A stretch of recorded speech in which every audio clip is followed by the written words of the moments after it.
whole world. If Farmer B gets unemployment benefits, who do you think pays for them? Am I going way over your heads on this?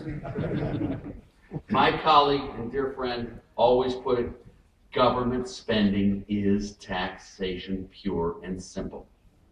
And I have yet to ever hear of an economy being taxed into prosperity.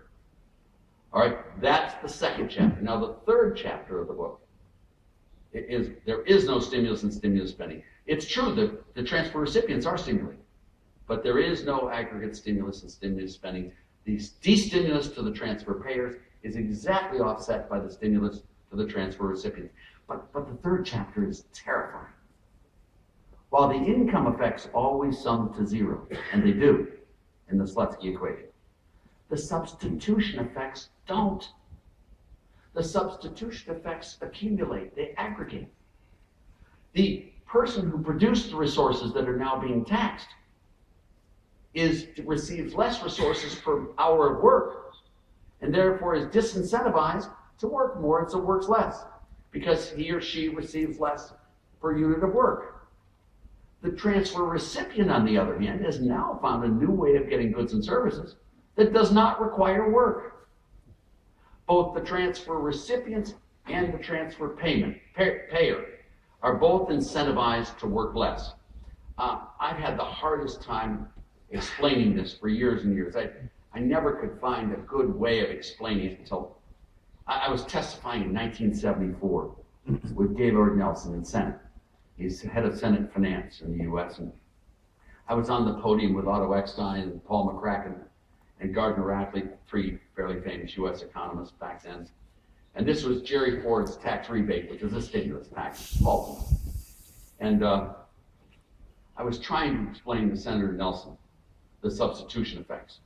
And I just couldn't find a way of explaining it. So finally I said to Senator Nelson, Senator Nelson, excuse me, if these other three economists are correct, what's wrong with you?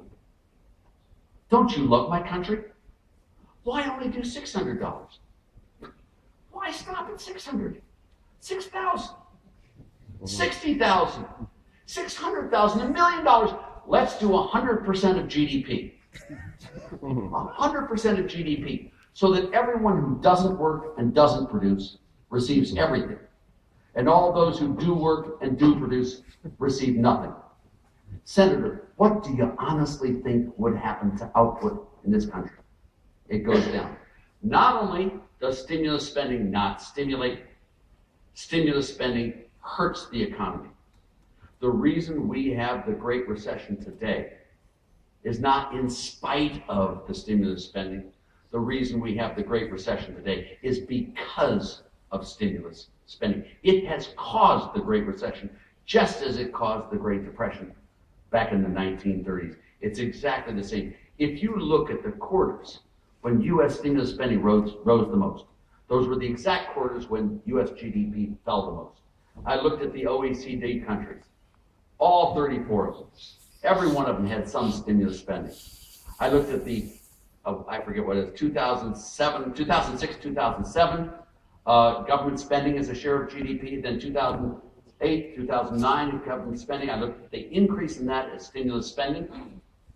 And what you found happening is, if you look at the change in growth rates versus stimulus spending, those countries that spent the most as a percentage of GDP on stimulus spending had the biggest declines in output, and those that spent the least had the smallest declines in output, right across the board.